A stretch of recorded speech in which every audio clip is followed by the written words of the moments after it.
চিংড়ি মাছ নিয়ে আসলাম, দেশি চিংড়ি মাছ। এই চিংড়ি মাছের সাথে কিছু পাঁচমিশালি মাছও মিলানো আছে। এই মাছগুলোও আলাদা করে যদি আমরা বেছে নিই তাও একবেলা খাওয়া যাবে, কারণ অনেকগুলা হচ্ছে এক্সট্রা পাঁচমিশালি মাছ আছে। পাঁচমিশালি মাছগুলো আলাদা করতে হবে, আলাদা করলে একটা তরকারি রান্না করা যাবে। আর এই কুচি চিংড়িগুলো দিয়ে কিন্তু এখন শীতের তরকারি খেতে অনেক মজা। এই যে পাঁচমিশালি মাছগুলো আলাদা করে রাখতেছি। এই মাছগুলো হচ্ছে চিংড়ি মাছের সাথে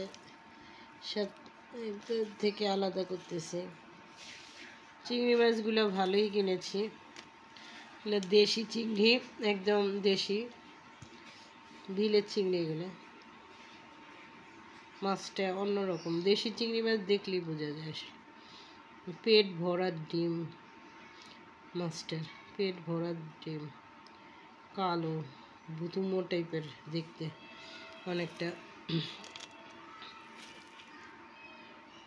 এখানে 1 কিলো চিংড়ি, 1 কিলো চিংড়ি মাছ নিয়ে আসলাম। হচ্ছে বেশি নেয় নেই, মাত্র 400 টাকা।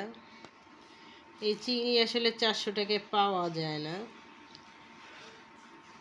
লোকটা বেচে চলে যাবে তাই দিয়ে দিছে 400 টাকা করে। দেশি চিংড়ি তো, দেশি চিংড়ির দাম একটু বেশি থাকে সবসময়।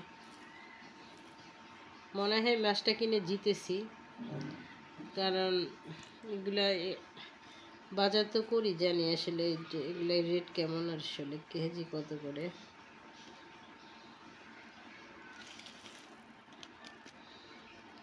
এর মধ্যে বড় ছোট মিলানো চিংড়ি, বড়গুলো ইচ্ছে করলে বেছে নেওয়া যাবে, কারণ এগুলো বাছাবাছির এত দরকার নেই। জাস্ট পাঁচমিশালি যে মাছগুলো এগুলাই আলাদা করব। এগুলো আলাদা করে তারপরে এগুলো প্যাকেট করে রেখে দিব। শীতের সবজি দিয়ে তারপরে এক দিন রান্না করতে পারবো। 1 কেজি চিংড়ি মাছ অনেক দিন হয়ে যাবে। যে একটা বেলে মাছ পেয়েছি, বেলে মাছ যেটা,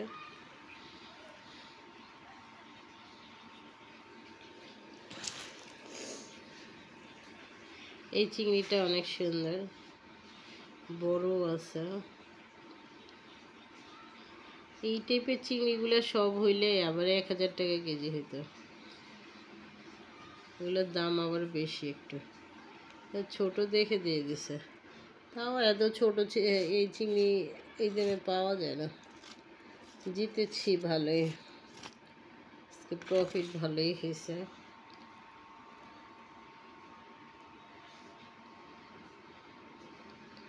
চান্দা মাছ, অনেক ধরনের মাছই মিলানো আসলে। এই মাছটার নাম জানি না, কি মাছ এটা হবে, ছোট্ট একটা মাছ।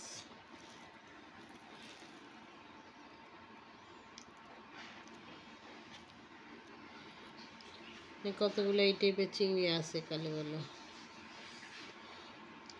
এই যে একটা পুঁটি মাছের পুঁটি মাছের একটা। আচ্ছা, এই পর্যন্তই চিংড়ি দেখালাম, কি চিংড়ি কিনে নিয়ে আসলাম। 400 টাকা কেজি চিংড়িগুলো, ভালো চিংড়ি নিয়ে আসছি। এই হচ্ছে পাঁচমিশালি মাছ পেয়েছি কতগুলো, এগুলো দিয়েও একদিন হয়ে যাবে আমাদের। সবাই ভালো থাকবেন।